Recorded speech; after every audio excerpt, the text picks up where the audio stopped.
Ayaw lumabas.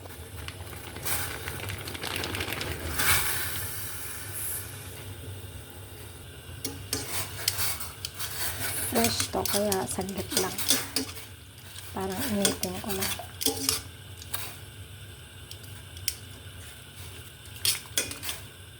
Pwede na yan. Gulo ulit ng bagong tubig. Na wala akong soup base. Gagawa akong sarili kong soup base. Luya. Kaunting soup powder.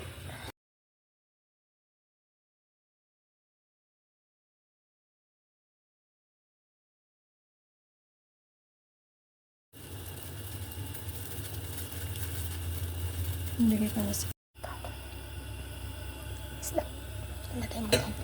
Para magkaroon ng lasa yung soup. Kunti lang yung sabaw kasi para mas malasa.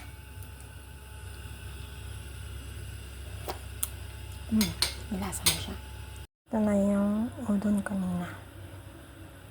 Na ininit. Yan.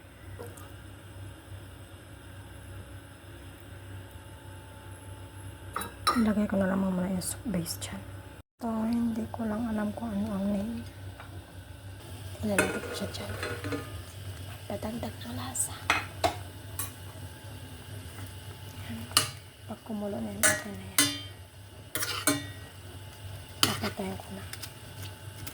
Tapos mamaya ilagay na lang doon sa noodles.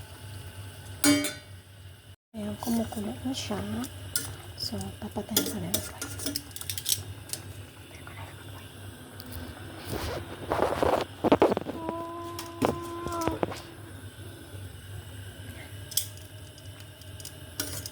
Okay na yan. Maya ilagay ito. Ayan, dyan. Pagkakain na. Maya. Kasi ito, ilagay ko mamaya. So, ilagay ko yung isda. Saka yung tofu. Saka yung gulay. Ibubuhos ko na yung soup. Konti lang yung soup. Ayaw ko ng marami. Yan, hindi lang dry.